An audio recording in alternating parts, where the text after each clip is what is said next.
Hey guys, Thomas from Team Sakurasou here. Come at you guys with another Yu-Gi-Oh! Market Watch. And I was at the INDY Regional, so if you came to say hi to me, I'm glad you did. I got to meet a lot of you there, and it was a fun time. It was pretty good actually. So I got some more deck profiles coming up, one tomorrow and one Wednesday, but they're not going to interfere with our usual content with our live stream, all that. So look forward to some more deck profiles this week specifically, another top 32, and a 33rd place very fun deck you guys are going to love. But we're going to get right into this. If you guys want me to go over any cards, let me know in the comment section below. If I miss any buyouts, I love it when you guys tell me to because, hey, I don't have eyes everywhere. What could I say?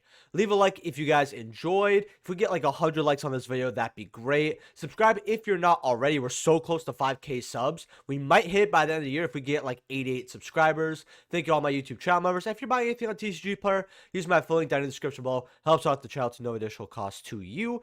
And we're going to get right into this. So Hita, the Fire Charmer Ablaze. Now this is a card that's always teetered around $7 to $10. But with all the fire support, I told people, hey, this card is going to go from 4 to 5 up to 10, 12.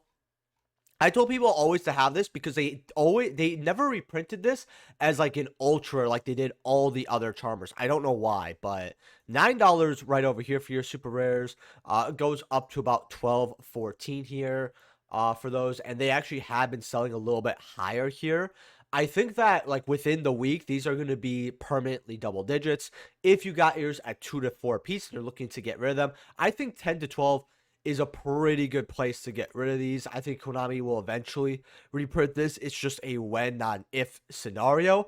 I took a look at the Starlight rares over here from Phantom Rage, though, because I did expect these to go kind of crazy. This card's always between lowest about 180, 190 to roughly 250, 275. That's its average range. I've seen it at 4 to 500, though. Well, right now, 250, 254. If we go near mints here, and then we go without pictures just to get the, even though honestly these French ones, yeah, they look kind of nice. I just prefer English. But 250 goes up to 265 with 19 listings. That is not a bad price for a Hita. I think the reason why these aren't exactly going up is because number one, people don't have the money to spend on these Starlight rares right now. They'd rather get other high rarity cards as well. But I think that people are worried that with them reprinting Starlight rares as quarter centuries, a lot of people are looking at the charmers like, well, yeah, I could see them giving them us to these cards to us as like a bundle. And I kind of have that fear as well. That's why I'm a little hesitant on picking up charmers, because Konami could give us them as 25ths some way, somehow. So, but 250, I mean, it's a pretty big gamble. Another Starlight rare charmer here that I'm also kind of looking at is Asa here. I mean, 41 listings here. These weren't even holding 80, and I thought 80 was way too low, and now it's like 72, 73. I mean, how low could this card go? I know it's Earth, but like, come on now. If we're ever going to get the Earth support, more of that. I know next year we're getting water more, I believe. Hey, this is going to go sky high, but $70? Even with a reprint, how far can it really tank? What, 50 for a little while? That's the way I see it. Here, the Fire Channeler. Now, this card is not too bad in Fire, actually. Since, you know, I mean, you could special it if you really want to. Or you could use it as a search, which, you know, if some decks get hit, like Rescue Ace, you could see them playing one copy of this card. I haven't seen this card played in Rescue Ace since we got, you know, post Age of Overlord, and we got the Sinful Spoil package with Lady and Wanton and all that. I have not seen this card played in Rescue Ace, but I don't know if a ban list hitting Rescue Ace would change that. But 23 listings right now. 20 for near mint, 32 goes up to about 40 here. I thought 30, this card was not a bad pickup, just a card to look over. Amblo Whale. Now, believe it or not, this was getting highly traded at the regional. It was a smaller regional, in my opinion, so it's not a great indicator to see how many people are interested in this, but they are selling. I mean, they crashed, and now they're going back up purely because people want to play the card. Well, $13, $14 over here. In fact, the rare is also seeing some movement here, which is something I actually did not think it would. But yeah, you got 81 listings, about $1 here for your rare, which really isn't that bad. I mean, if you just want the card to play the card, you're paying $1 for an old rare.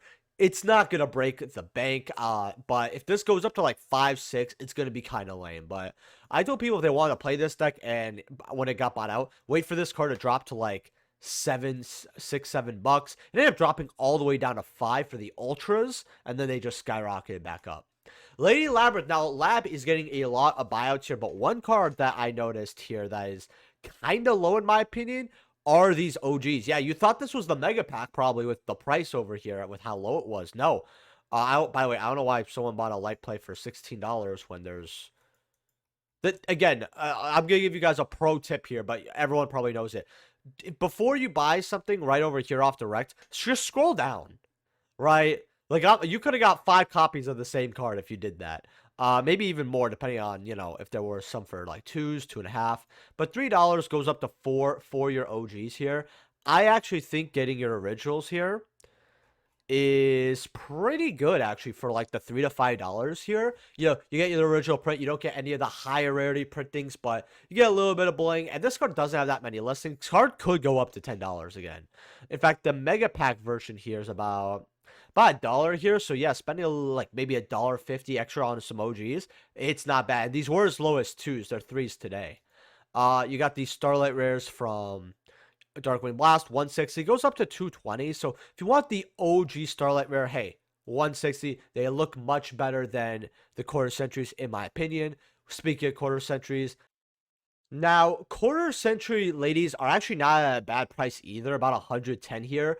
But I feel like spending the 50, 60 extra for the OG is going to get you a lot of worth down the line. Although if you want this matching with some of the other quarter centuries like Big Welcome, kind of understand that. Now, we still have Card Lab here with the funniest thing over here. Moderate play because it has a small corner problem. I mean, I think it has a little bigger than small corner problem, but you know, and a big crease on the bomb back. Can't see if sleeved, still tournament legal if double sleeved. Also more depressing than my ex leaving me. Oh, but free tracking though. Yeah, and you got the free pictures here to see what's up. I don't know. I have a short of this actually, and again, Card Lab, if you want to talk to somebody, my DMs are open. Hop on a live stream together, you know, whatever you want to do, man. My DMs are open, so yeah.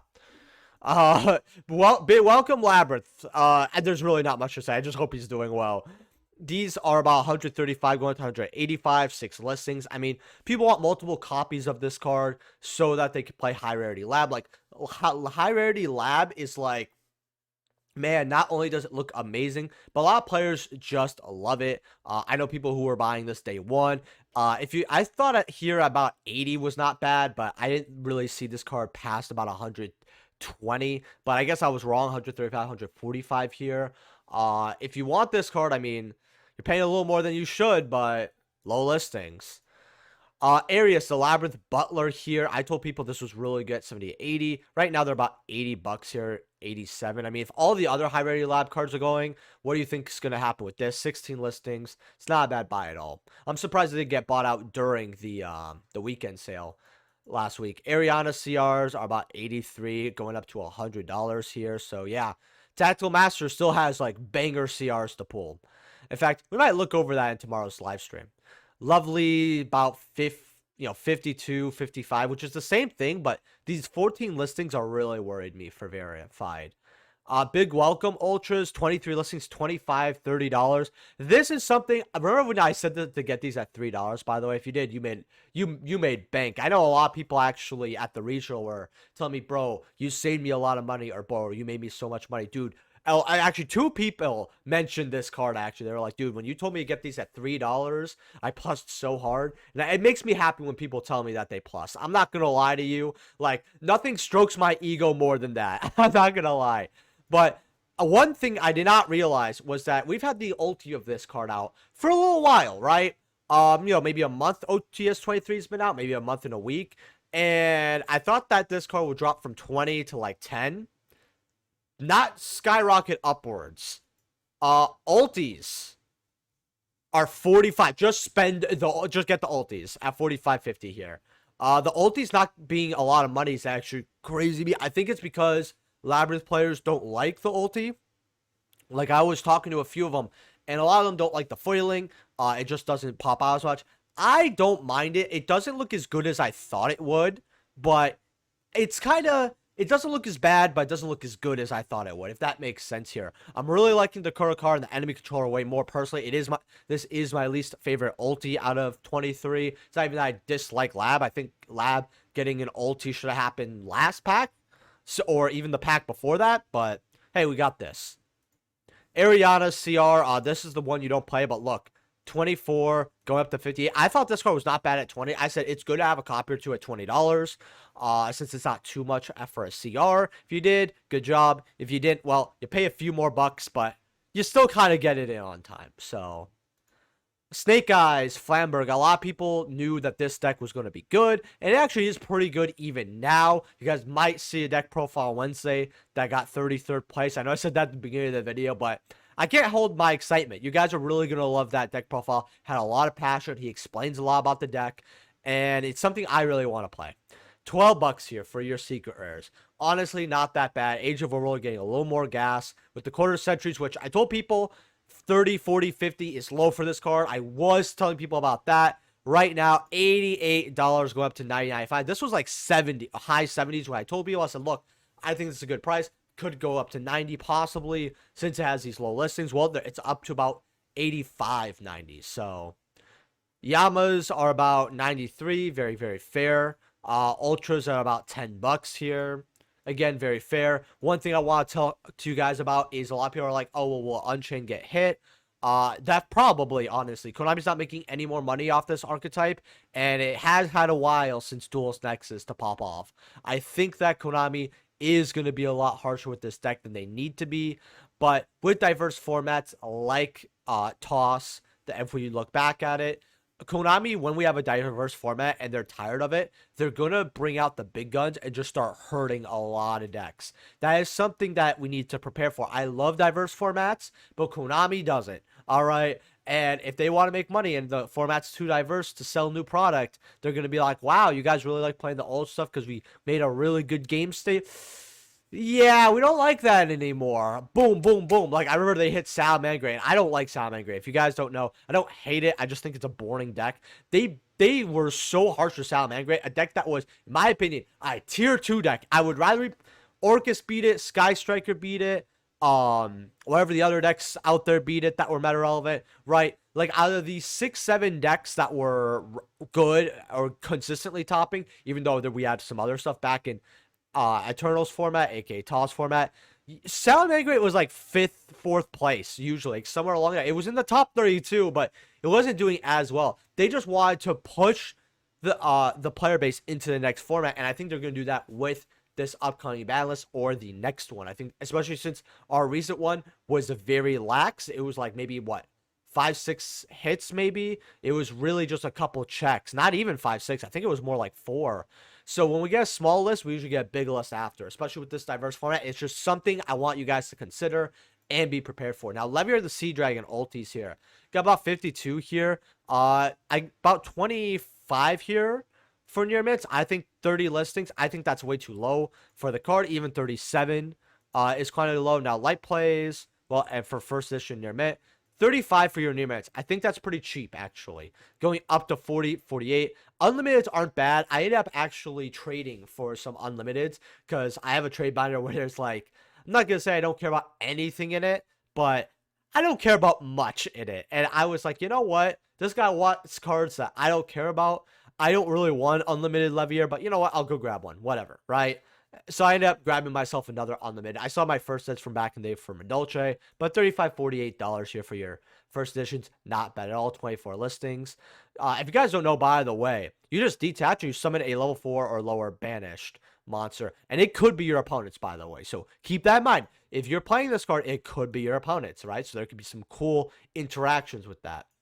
Chaos Dragon Levianeer. Watch, just look up on my buddy since it's been a while. Card's good, just not good enough. 27 going up to 30, 36 here. I thought that with how old this card was and how generic, and with D-Link winning Worlds last year, or this year, sorry.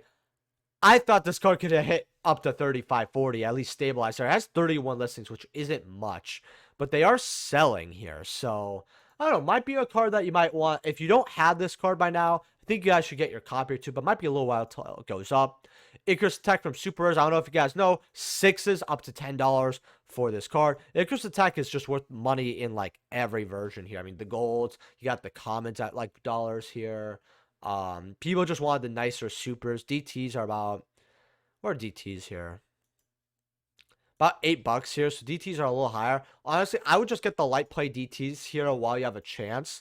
Just because, well, yeah, while the supers look nice, and I'm not the biggest fan of playing DT, at least usually in the main deck. It kind of depends on the card, especially if it doesn't have anything else, right? But supers, maybe I'll prefer DT. But since this is a card that is more of a collector card, since, hey, we don't have any more DTs. I know what someone's about to say. Oh, we have the Hidden Arsenal Chapter 1 dual technology. Okay, not only was that one of the worst selling products where Konami lost money, actually, which is very rare for Konami, by the way. Like, if a set flops, but they won't lose money. They lost money on Chapter 1, which was not insane. It's more of a, it proved to me that they can't do about just anything, but they could do almost anything. But with how rare original DT is, $4 or $5 before this kind of goes up, it's not that bad. If you don't like it, it could be something that goes up in the future. And again, it's very rare, so I would recommend the light plays over the supers. Cyber Dragon Ultimate Rare, there was some movement over here with these. If we go near mints here, 23 listings, not much for this. 52, it's always around 50s, but it goes up to 65 really quickly here. It doesn't have too much, goes up to 100 here. I think that just one buyout, or maybe end of February next year, we could kind of see this about at $100 card, since its sales are pretty good. I mean, just in the last, let's say, 2 weeks, right? Not even, I mean, we've been seeing, what, maybe that's like, what, 12 copies here? You know, we got 3, a 5, a 7 here. In fact, it might be more. 8, 9, 10, 11, 12, 13. Yeah, it's actually more. If it keeps selling at this rate, it could easily hit up a $100 card. I think a lot of people are also hoarding these because it's just too low at 50, 60. That's just my opinion. I think there's more of these obviously on the market, but a lot of people are like, you know what? I can't. $50 too low. That's just my opinion. Quick PSA about Zeus before we go. Though, if you guys want to get some awesome oversleeves or Yu-Gi-Oh merchandise or anything of the sort, go check out my boy Tapio, or my people Tapio cards in the description below. If you get 5% off if you use code Saki, and you give something back to the channel, which is awesome, right? So you support the channel and get a discount on top of it. They got a lot of cool stuff. You guys are gonna love it. Might have some awesome stuff to showcase later on in the month, but for now, just go check them out. But Monstrous Revenge Secret Rares, now this is something that is just very dumb to me. 19 for your Secret Rares, hate that, right? For Monstrous Revenge, your OGs are $20. There is a $1 difference. If you have a version of Zeus that is not the Ulti or Starlight, it's the Ultra or the Secret, because the Ultra here is also about $17. I would get rid of it. We got the 2-player structure deck thing coming out soon with another Zeus reprint. And there's really no reason that the OG should be matching the normal secret. I just think if you guys have any of these versions, even if you're without Zeus for a little bit, just get rid of it and then just get the OGs. I think OGs are just criminal over here with this version. Yes, it goes up to 26, but again, it's still low. Or if you're like, you know what, I'd rather get something a little better. Yo, you got ultis here at 38, 40 bucks, right? So you spend an extra 20 bucks, but you get a clean ulti. I would definitely go grab that. I actually think this is quite low. Yeah, at 40 bucks here. So with that being said, guys, leave a like if you guys enjoyed, subscribe, and I'll see you guys in the next video. Peace.